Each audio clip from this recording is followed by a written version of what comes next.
Good morning विद्यार्थी। धोरण 6 विषय हिंदी, उसमें तीसरा चैप्टर है समझदार नन्ही। तो जो समझदार नन्ही है उस चैप्टर का प्रकार है कहानी, मतलब कि कहानी पढ़नी है हमें। तो पहले तो हम पाठ का जो परिचय है, मतलब कि पाठ में क्या कहना चाहते हैं, हम उसके बारे में डिटेल ले लेते हैं। तो यह एक छोटी सी कहानी है। इस कहानी में एक नन्ही बतख बार बार भलाई करके अपना स्वभाव नहीं छोड़ती।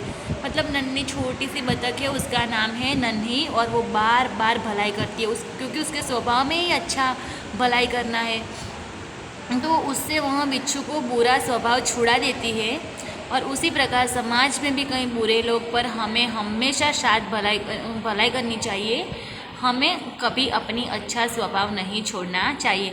मतलब कि जो नन्ही है वो बिच्छू को अपना बुरा स्वभाव छुड़ा देती है। कैसे छुड़ाती है? तो वो बार बार बिच्छू के साथ अच्छा करती रहती है, जबकि बिच्छू उसके साथ बुरा करता रहता है।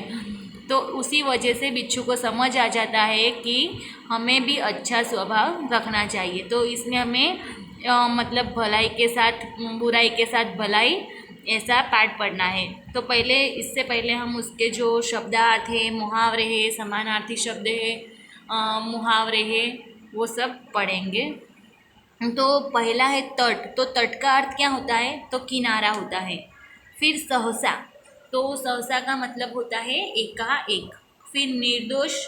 तो निर्दोष का मतलब होता है बेकसूर और दोष रहित, मतलब कि जिसमें कोई भी दोष नहीं होता है।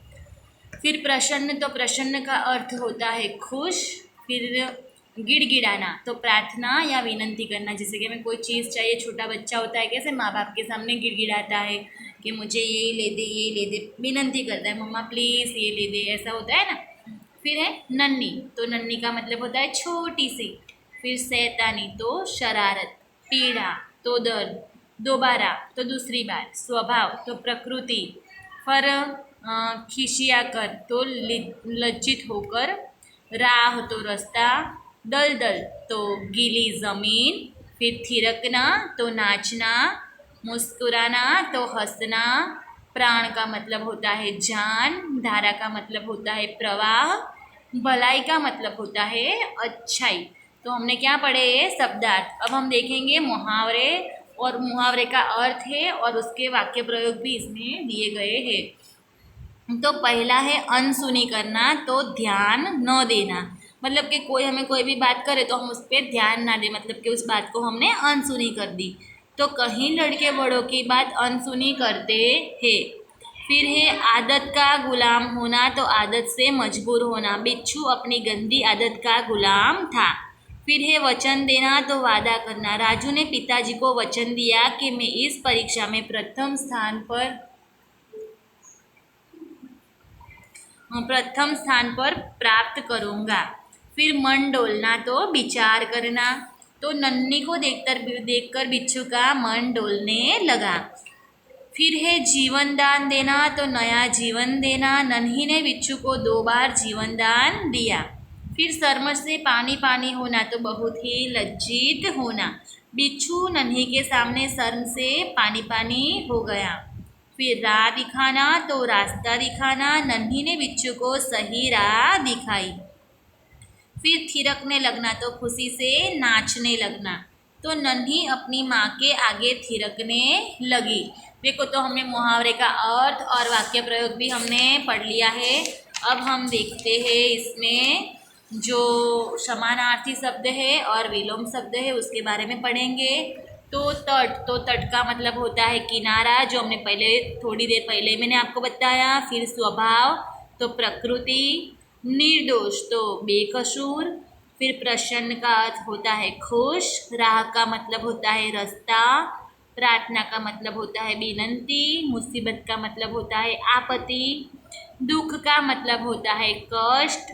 नदी का मतलब होता है सरिता। स्थान का मतलब होता है जगह। मुस्कुराने का मतलब होता है हंसना। घटना का मतलब होता है प्रसंग। फिर सहसा का मतलब होता है एकाएक, और पीड़ा का मतलब होता है कष्ट यानी कि दुख। अब है विलोम शब्द। तो विलोम शब्द का हम देखते हैं समझदार। तो समझदार का विलोम क्या होता है? नासमझ। फिर सूखा का मतलब होता है गीला, सॉरी, सूखा का विरोधी मतलब विलोम शब्द होता है गीला। सुख का विलोम शब्द होता है दुख। सुनी का विलोम होता है अनसुनी। सरल का विलोम होता है कठिन। भला का विलोम होता है बुरा। भलाई का विलोम होता है बुराई। मित्र का विलोम होता है शत्रु। अब थोड़ा मतलब सॉरी अभी है। दोषी का विलोम होता है निर्दोष। अच्छा का विलोम होता है बुरा। जीवन का विलोम होता है मृत्यु। परवाह का विलोम होता है लापरवाह। गंदा का विलोम होता है स्वच्छ। और मुस्कुराने का विलोम होता है रोना, मतलब मुस्कुराना तो रोना।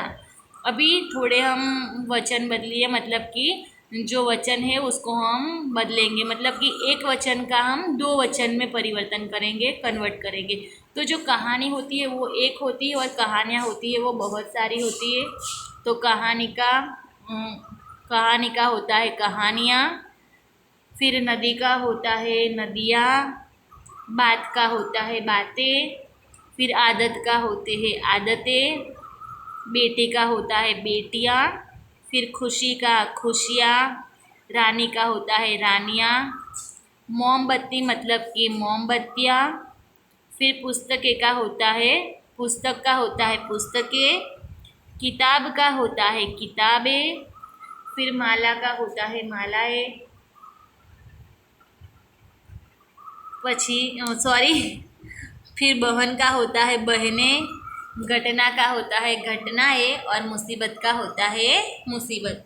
तो देखो ये थे मतलब वचन बदलिए, एक वचन का दो वचन में बदलना। फिर शब्द समूह है तो गीली ज़मीन जिसमें खड़े रहना, पाँव घसता चला जाना। मतलब कि जो गीली ज़मीन होती है उसमें जो कदकद होता है उसे क्या बोलते हैं? दलदल। फिर जिसमें कोई दोष न हो उसे बोलते हैं निर्दोष। दूसरे का भला करने वाला मतलब कि परोपकारी और नया जीवन देने वाले का अर्थ होता है जीवन दान। देखो हमने इस वीडियो में शब्दार्थ फिर मुहावरे वचन परिवर्तन सब पढ़ लिया है। तो अब आप बुक्स में से एक बार पढ़ के तैयार कर लेना। हम अगले वीडियो में इस कहानी को समझाएंगे। Thank you.